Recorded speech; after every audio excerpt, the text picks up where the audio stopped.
ស្រឡាញ់គ្នាដើម្បីអ្វីដើម្បីអ្វីឬដើម្បីបាយបេះដូងយើងមិនអាចបែងចាយស្រឡាញ់គ្នាពេកទើបយើងបិទសិតគ្នាប្រច័ណ្ឌរករឿងខុសទំនងមិនអោយតាក់ទងសូម្បីតែមិត្តភក្តិឆ្លូគ្នារាល់ថ្ងៃបានអ្វីខ្លាំងឆ្លើយបានទេ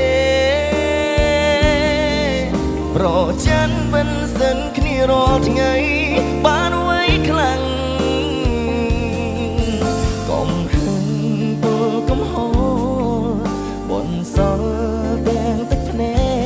កទីបំផុតយើងទាំងពីរត្រូវឃ្លាតឆ្ងាយពីគ្នា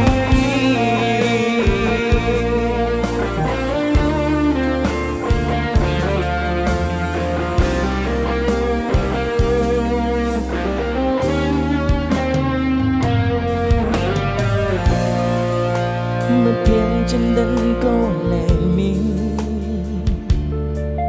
គេលែងហ៊ានខ្លាចយើងឆ្លោះគ្នា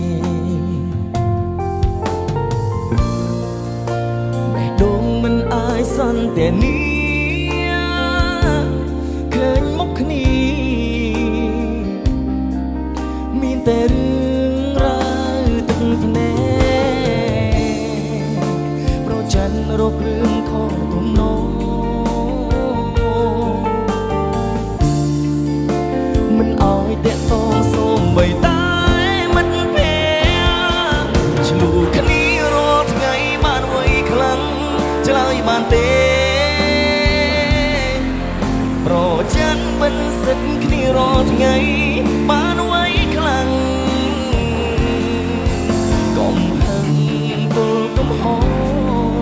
បនសល់ទាំងទឹកភ្នែកទីបំផុតយើងទាំងពីរត្រូវឃ្លាតឆ្ងាយពីគ្នា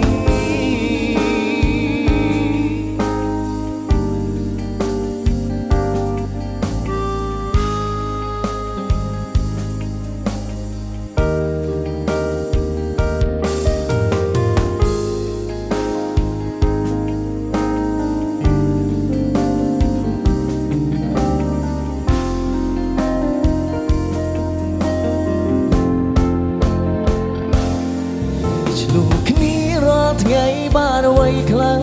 ឆ្លើយបានទេប្រច័ណ្ឌមិនសិនគ្នារាល់ថ្ងៃបានអ្វីខ្លាំងកុំហឹងទល់កំហុសបនសល់ទាំងទឹកភ្នែកទីបំផុតយើងទាំងពីរត្រូវឃ្លាតឆ្ងាយពីគ្នា